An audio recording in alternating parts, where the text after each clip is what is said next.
Terima kasih. Assalamualaikum warahmatullahi wabarakatuh. Waalaikumsalam warahmatullahi wabarakatuh. Waalaikumsalam warahmatullahi wabarakatuh. Waalaikumsalam warahmatullahi wabarakatuh.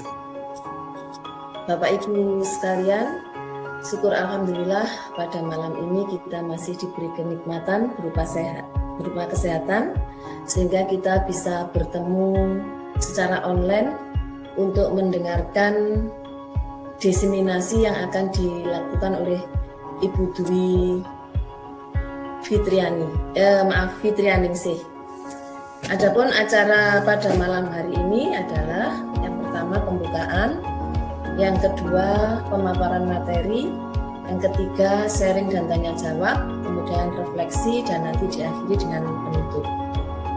Pembukaan telah kita lalui bersama, tadi sudah dipimpin doa oleh Pak Tri Sukowibowo. Untuk selanjutnya, untuk mempersingkat waktu, acara yang kedua yaitu pemaparan materi. Waktu saya persilahkan kepada Bu Dwi untuk menyampaikan pemaparan materinya. Silakan Bu Dwi. Assalamualaikum warahmatullahi wabarakatuh. Waalaikumsalam warahmatullahi wabarakatuh. Waalaikumsalam warahmatullahi wabarakatuh. Waalaikumsalam warahmatullahi wabarakatuh. Terima kasih Bapak Ibu atas waktunya sudah meluangkan untuk mengikuti pemaparan materi dari diseminasi budaya positif yang akan saya lakukan. Terima kasih Bu Novi untuk waktunya. Di sini saya akan memaparkan beberapa materi disiplin positif. Yang pertama yaitu disiplin positif dan nilai-nilai kebajikan universal. Yang kedua, teori motivasi, hukuman dan penghargaan, restitusi. Yang ketiga, keyakinan kelas. Yang keempat, kebutuhan dasar manusia dan dunia berkualitas. Yang kelima, restitusi, yaitu 5 posisi kontrol. Kemudian yang terakhir adalah segitiga restitusi. Pertama, eksplorasi konsep tentang disiplin positif dan nilai-nilai kebajikan universal. Di sini disiplin positif menurut teori kontrol atau teori pilihan Dr. William Glasser. Di sini Anda tidak bisa mengontrol orang lain, hanya Anda yang bisa mengontrol diri Anda. Kemudian semua perilaku memiliki tujuan. Ada teori motivasi, kemudian model berpikir menang-menang atau win-win. Nilai-nilai universal yang sangat umum sekali yaitu profil pelajar Pancasila. Yang kita kenal sekarang ya, profil pelajar Pancasila, beriman dan bertakwa kepada Tuhan Yang Maha Esa dan berakhlak mulia, mandiri, bernalar kritis, berkebinekaan global, bergotong royong dan kreatif. Masih banyak nilai-nilai kebajikan universal, yaitu ada disiplin, tanggung jawab, semua masuk nilai-nilai kebajikan universal. Untuk yang kedua, teori motivasi, hukuman dan penghargaan serta restitusi. Di sini ada 2 motivasi. Yang pertama adalah motivasi eksternal. Yang kedua, motivasi internal dalam diri sendiri untuk menghargai diri sendiri. Hukuman itu adalah sesuatu yang menyakitkan harus terjadi. Kalau konsekuensi, sesuatu harus terjadi. Hukuman membuat anak sakit fisik maupun hati untuk jangka waktu yang lama. Jadi hukuman ini dampaknya negatif karena membuat anak tuh sakit hati.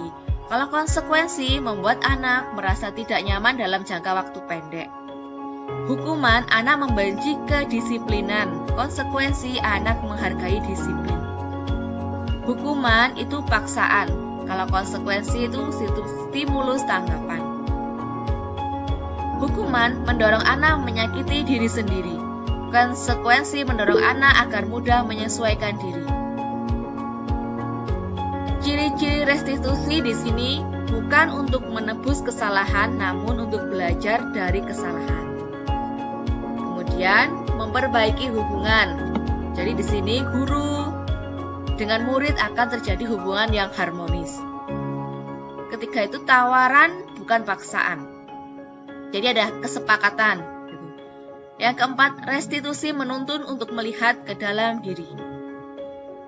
Restitusi mencari kebutuhan dasar yang mendasari tindakan. Jadi nanti kita akan menganalisis kebutuhan dasar yang kurang dari anak tersebut, ada kasih sayang atau kebebasan. Yang keenam, restitusi diri adalah cara yang paling baik. Yang ketujuh, restitusi fokus pada karakter bukan tindakan. Yang kedelapan, restitusi fokus pada solusi. Restitusi mengembalikan murid yang berbuat salah pada kelompoknya. Nah, di sini sudah kita dapat mengidentifikasi. Identitas gagal itu yaitu hukuman. Identitas sukses adalah konsekuensi dan restitusi. Jadi di sekolah kita bisa menerapkan restitusi untuk identitas yang sukses. Selanjutnya kita akan membahas keyakinan kelas. Di sini adalah keyakinan kelas di kelas saya yang sudah saya terapkan. Selanjutnya adalah kebutuhan dasar manusia dan dunia berkualitas. Kebutuhan dasar manusia itu ada 5. Yang pertama, bertahan hidup. Yang kedua, kasih sayang dan rasa diterima. Yang ketiga, penguasaan. Yang keempat, kebebasan. Yang kelima adalah kesenangan. Posisi kontrol. Posisi kontrol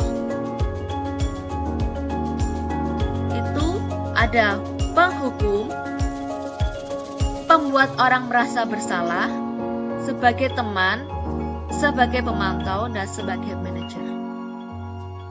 Di sekolah, kita biasanya masih sering menjadi penghukum dan membuat orang merasa bersalah. Ini adalah identitas gagal. Kemudian bisa menjadi teman, pemantau, dan manajer. Segitiga restitusi. Segitiga restitusi adalah 3 tindakan yang bisa menyelesaikan masalah yang terjadi pada siswa. Yang pertama adalah menstabilkan identitas, yaitu kita bisa mengatakan kepada anak didik kita apabila mereka melakukan kesalahan. Setiap orang pasti pernah melakukan kesalahan. Jadi kita menstabilkan dulu anak tersebut. Atau kamu bukan satu-satunya yang pernah melakukan ini. Manusia bukan makhluk Tuhan yang paling sempurna. Jadi bisa melakukan kesalahan. Kemudian yang kedua adalah validasi kebutuhan. Adakah cara yang lebih efektif untuk mendapatkan apa yang kamu butuhkan? Di sini kita bisa mengetahui kebutuhan anak didik tersebut. Kemudian menanyakan keyakinan. Di dalam kelas kita sudah ada keyakinan kelas. Nilai-nilai apa yang telah kita sepakati atau nilai-nilai apa yang telah kita yakini. Baik Bapak Ibu, untuk sesi yang kedua yaitu sesi sharing dan tanya jawab. Pada sesi sharing dan tanya jawab ini saya persilahkan pada Bapak Ibu yang ingin menyampaikan mungkin sharing atau bertanya kepada Bu Dwi. Ini sudah tampak ada satu, Pak Huda. Kita tampung dulu ya Pak Huda, pertanyaan dari Pak Huda. Nanti yang kedua dari Bu Dewanti. Kemudian yang ketiga dari Bu Putri. Ya, Bu Putri, silakan Bu Putri. Saya mau sharing, tapi sekaligus juga tanya.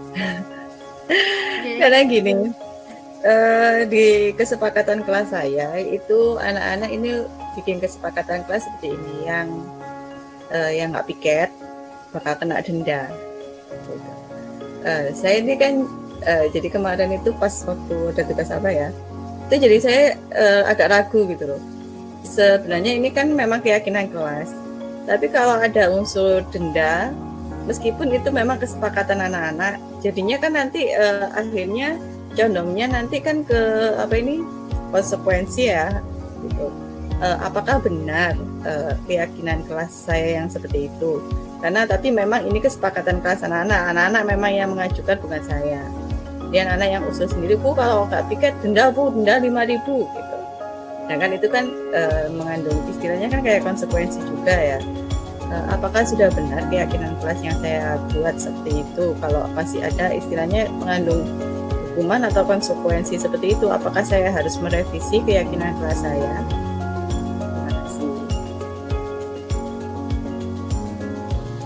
Terima kasih. Terima kasih. Monggo Putri untuk ditanggapi. Ya, terima kasih Bu Putri. Di sini keyakinan kelas itu mengubah kata negatif menjadi lebih positif lagi ya Bu Putri. Kalau ada unsur tidak piket maka didenda, itu memang biasanya untuk menakut-nakuti anak, biasanya memang sudah mendarah daging. Namun sekarang kita ubah menjadi lebih positif lagi, kebudayaan positif. Kita yakinkan bahwa kebersihan pangkal kesehatan. Jadi kita bisa rubah menjadi kata-kata yang lebih positif lagi. Misalnya kebersihan, kemudian kerapian. Pokoknya yang kita di kelas atau kita di kelas kita kasih moto kebersihan pangkal kesehatan atau kebersihan sebagian dari iman. Kita bisa mencetak poster seperti itu. Nah, nanti apabila kita memberikan anak di situ loh, di kelas loh sudah ada tulisan seperti itu, lebih sampean lebih suka mana, dimarahin bu guru atau denda atau lebih kebersihan adalah pangkal kesehatan begitu. Yang disampaikan Bu Putri itu benar Bu. Jadi di kelas saya juga ada kata-kata yang unsurnya negatif. Jadi kemarin saya baru sadar seperti ini karena memang kesepakatan kelas itu saya bikin per kelompok, saya suruh kreativitasnya muncul. Nanti yang paling menarik, jadi istilahnya menarik untuk membaca itu saya kasih feedback gitu. Ngopi di kantin, makan di kantin itu seperti itulah. Kemarin setelah dicetak ternyata ada kata-kata yang melanggar Pak, didenda 2.000. Terus saya tanya, uangnya mau dimasukkan kemana? Mau dimasukkan ke kas kelas Pak. Akhirnya dari situ saya punya niatan untuk mengubah kata-kata negatif denda itu tadi menjadi sebuah kata-kata yang bermakna positif seperti yang Bu Dwi sampaikan. Jadi intinya saya rubahnya cuma sedikit. Bener Bu Putri, kalau tanya itu saya juga tadi punya unek-unek seperti itu. Dan jawabannya Bu Dwi juga bagus juga. Ini ngasih referensi ke saya juga. Akhirnya saya rubah kata-katanya. Bila ada yang melanggar, harap mengisi kas sebesar Rp2.000. Jadi tidak ada kalimat atau konotasi negatifnya. Dan itu bisa diterima anak-anak. Mungkin itu sharing aja, karena kejadian di kelas saya itu. Refleksi kepada kita semua, kepada kita pada malam hari.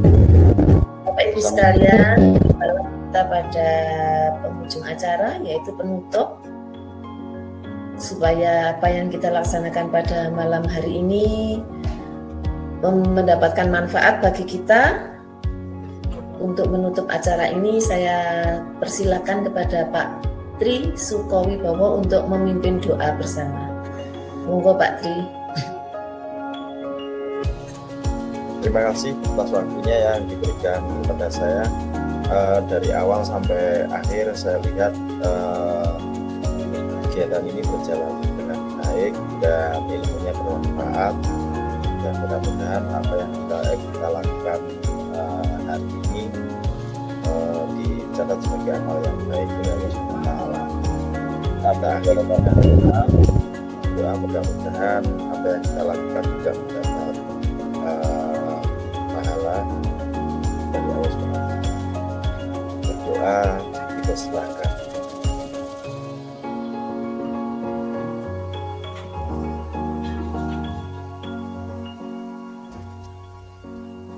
Doa selesai. Assalamualaikum warahmatullahi wabarakatuh.